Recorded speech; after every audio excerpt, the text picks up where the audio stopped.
नमस्कार। Youth connecting India में आपका स्वागत है।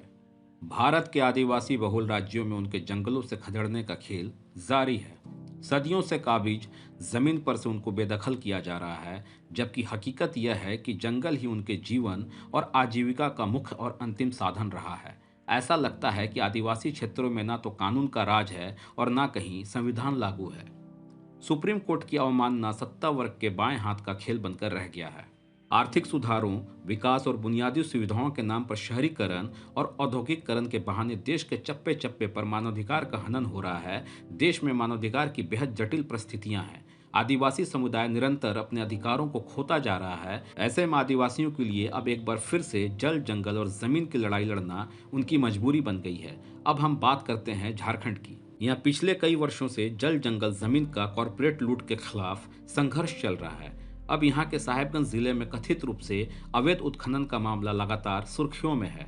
आलम यह है कि झारखंड सरकार के ही बोरियो विधानसभा के विधायक लोबिन हेम्ब्रम ने सड़क से लेकर सदन तक मामले को पुरजोर उठाया है। सरकार जो है जल, जंगल और जमीन के लिए लड़ रही है और साहेबगंज जिला में अवैध उत्खनन हो रहा है। इस बारे में क्या कहना चाहेंगे? उसी के लिए हमने कदम बढ़ाया है और ये जल और जंगल का रक्षा का हम लोग करेंगे और हम आगे बढ़ेंगे। सर, एक मामला पटना प्रखंड अंतर्गत बूढ़ी बस्ती चंडोला पहाड़ में, जहां वन विभाग के जमीन में सालों से अवैध उत्खनन किया जा रहा है। इस बारे में मतलब विभाग के अधिकारी भी मौन है। सारे विभाग इस बारे में क्या कहना चाहेंगे आप? मैं सारे विभाग को मैं इतना एक्टिव कर दूंगा कि आपका विभाग का क्या कर्तव्य बनता है उसको जानकारी मिल जाएगी, समझे ना। और ये एक यहाँ लोबिन हेम्ब्रम का लड़ाई इस जगह पे नहीं, ये पूरे झारखंड में ये एक जन आंदोलन के रूप में खड़ा करेंगे। इनका दावा है कि अवैध उत्खनन में पुलिस और प्रशासन की अहम भूमिका है। बीते दिनों इन्होंने इस मामले में राज्य के मुख्यमंत्री हेमंत सोरेन से भी कार्रवाई की मांग की है। लोबिन हेम्ब्रम ने साहेबगंज जिला के केवल बिहार राज्य की सीमा पर अवस्थित चेक नाका के संबंध में सदन को अवैध गतिविधि की जानकारी दी थी कि किस प्रकार से सुनियोजित तरीके से राज्य के प्राकृतिक संसाधनों, खनिज संपदा की लूट हो रही है। प्रशासनिक मिलीभगत एवं सत्ता संरक्षण में चल रहे गतिविधियों से अरबों रुपये राजस्व की क्षति हो रही है।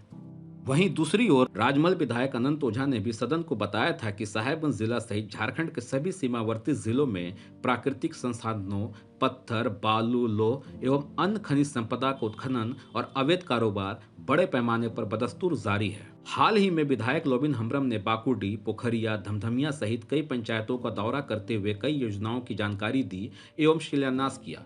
क्षेत्र में विधायक के आगमन से झारखंड मुक्ति मोर्चा के कार्यकर्ताओं और ग्रामीणों द्वारा उनका भव्य स्वागत किया गया। इस दौरान आदिवासी महिलाएं और पुरुष अपने पारंपरिक वेशभूषा में आदिवासी गीत पर झूमते नजर आए। बातचीत के क्रम में विधायक हेम्ब्रम ने यूथ कनेक्टिंग इंडिया को बताया कि जल्द ही इस क्षेत्र में पावर ग्रिड का निर्माण हेतु शिलान्यास किया जाएगा। वहीं अवैध खनन संबंधित पूछे गए प्रश्न के जवाब में उन्होंने कहा कि जल, जंगल और जमीन से जुड़े मुद्दे पर मैं सदैव तत्पर रहता हूं। इस जिले में ही नहीं, झारखंड में कहीं भी किसी भी खनिज संपदा का अवैध उत्खनन करने वालों को कतई बख्शा नहीं जाएगा। विदित हो कि कुछ दिन पूर्व ही विधायक हेम्ब्रम द्वारा अवैध उत्खनन को लेकर मिर्जा चौकी चेक नाका पर हाई वोल्टेज ड्रामा चला था। अब देखना यह है कि प्रशासन झारखंड में लगातार अवैध खनन की खबरों के बीच क्या कार्रवाई करती है। ऐसे ही जरूरी और लेटेस्ट खबरों के लिए हमारे चैनल को लाइक, शेयर और सब्सक्राइब कीजिए। धन्यवाद।